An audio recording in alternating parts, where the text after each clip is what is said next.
تنخواہ میں گزارا ہوتا تھا، بچوں کا تعلیم کا بندوبست کیا جاتا تھا، جو ریشن ہے، جو کھانے پینے کا سامان ہے، اچھا کوالٹی کا اسی میں دونوں سیلریز میں لیا جا سکتا تھا، آپ کا بلز بھی پے ہو سکتے تھے، اور کچھ سیونگز رہا کرتے تھے کہ آپ اس سیونگز کو یا ریکریشن کے لیے، یا اگر ہمارے بزرگ بیمار ہو جاتے تھے تو ان کے علاج کے لیے اتنا ہی میں وہ سب پورا ہو جاتا تھا، گزارا ہو جاتا تھا۔ اب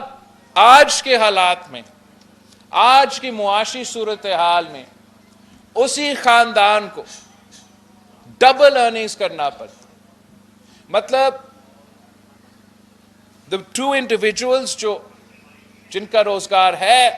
ان کا انکم اگر 70,000 75,000 پہ پہنچ جاتا تو پھر وہ شاید وہ تمام ضروریات پورا کر سکتے جو ایک زمانے میں 35,000 روپیز کا ڈیول ارننگ سے ہوتا۔ ان حالات میں ہم کیا امید رکھ سکتے ہیں کہ پاکستان کا عام آدمی اپنا بجلی کا بل دے سکے، اپنے بزرگوں کا علاج کا بندوبست کر سکے، اپنے نوجوانوں کا تعلیم کا کیسے بندوبست کیا جائے گا؟ ان حالات میں پاکستان پیپلز پارٹی نے ایک عوام دوست، غریب دوست، کسان دوست، مزدور دوست منشور لے کر آئے ہیں، جس میں ہمارے خیال میں ہم اس معاشی بحران سے بھی ہمارا ملک کو، عوام کو نکال سکتے ہیں۔ اس کے ساتھ ساتھ موسمی تبدیلی کا جب ذکر ہوتا ہے تو پاکستان اس فائٹ میں ہمارا ایک صف اول کا کردار اس لیے ہے کہ ہمارے ہاں ہمالیہ کا ریجن ہے جو اس موسمی تبدیلی کی وجہ سے کافی خطرہ میں ہے، اور کہا جا رہا ہے کہ اگلے چند سالوں میں جیسے اس موسمی تبدیلی میں اضافہ ہوگا، پہلے ہمارا ہمالیہ میں جو برف موجود ہے وہ پگھلے گا،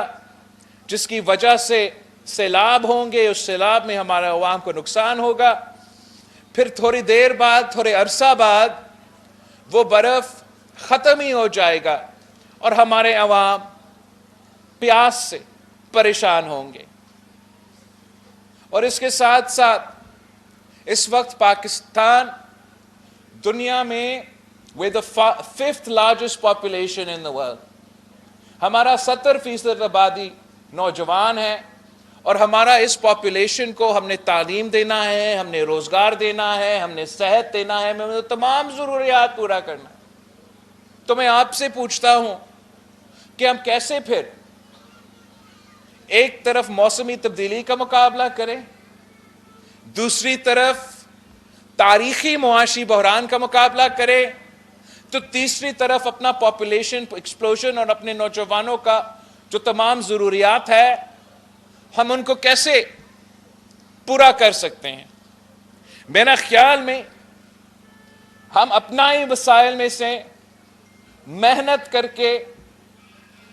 سب مل کے ان تمام مسائل کا مقابلہ کر سکیں۔ جہاں تک معاشی حالات ہے، سب سے پہلے ہمیں اپنے عوام کو وعدہ کرنا پڑے گا کہ آئندہ 5 سالوں میں یہ حکومت کا ذمہ داری ہوگا کہ عوام کی تنخواہ میں حکومت یہ ذمہ داری اٹھائے کہ 5 سال کے اندر ہی اندر مہنگائی کا مقابلہ کرنے کے لیے ہم نے تنخواہوں میں اضافہ کرنا ہے، اور ہمارا ٹارگٹ ہونا پڑے گا کہ 5 سال کے اندر ہم اس کو دگنی کیسے کر سکتے ہیں۔ ساتھ ساتھ پاکستان میں ایک زرعی ملک ہے، ہم سب جانتے ہیں کہ اگر کسان خوشحال تو ملک خوشحال، اگر کسان خوشحال تو پاکستان کے عوام خوشحال، اگر کسان خوشحال تو نہ صرف ہمارا معیشت خوشحال مگر ہم دنیا کا مقابلہ کر سکتے ہیں۔ اور ہمارا منصوبہ ہے، پیپلز پارٹی کا ارادہ ہے کہ ہم نے اپنے ہاریوں کو سہولت فراہم کرنا ہے. اربوں روپیہ مختلف سبسڈیز میں استعمال کیا جاتا ہے، اور ہمارا کام یہ ہوگا انشاءاللہ تعالی کہ جیسے پاکستان پیپلز پارٹی نے بے نظیر انکم سپورٹ پروگرام لے کر آئے تھے، ویسے ہم تمام طبقات کے لیے، ہمارا ہاریوں کے لیے ہم ہاری کارڈ لے کر آئیں گے، اپنے مزدوروں کے لیے ہم مزدور کارڈ لے کر آئیں گے، اور اپنے نوجوانوں کے لیے ہم یوتھ کارڈ لے کر آئیں گے. اور ان تمام یہ ایک وہیکل بنیں گے تاکہ جو پسماندہ طبقات ہے جن کو ضرورت ہے ہم ان کو وہ مدد پہنچا سکیں.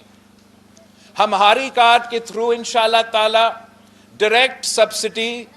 بڑے بڑے مل مالکان کے بجائے ڈائریکٹ سبسڈی اپنا کسان کی جیب میں ہم دلوائیں گے، اپنا ہاری کی جیب میں ہم دلوائیں گے. اس کے تھرو ہم اپنے چھوٹے جو کسان ہیں ان کو ہم کراپ انشورنس بھی دے سکتے ہیں. ان کے جب کوئی ڈیزاسٹر ہو، جیسے سیلاب کے بعد جو ہم نے اپنے سیڈ کا کمپنسیشن یا جو بھی، جب یہ کارڈ ہوں گے، جب ڈیزرونگ ہمارے جو لوگ ہیں اس میں رجسٹر ہوگا، تو ان کو سپورٹ کرنے میں، ان کو مدد کرنے میں نہ صرف حکومت کا آسانی ہوگا، مگر جو ہمارا سوچ ہے کہ کسان خوشحال تو ملک خوشحال، وہ انویسٹمنٹ جو ضروری ہے ہمارا ذرائع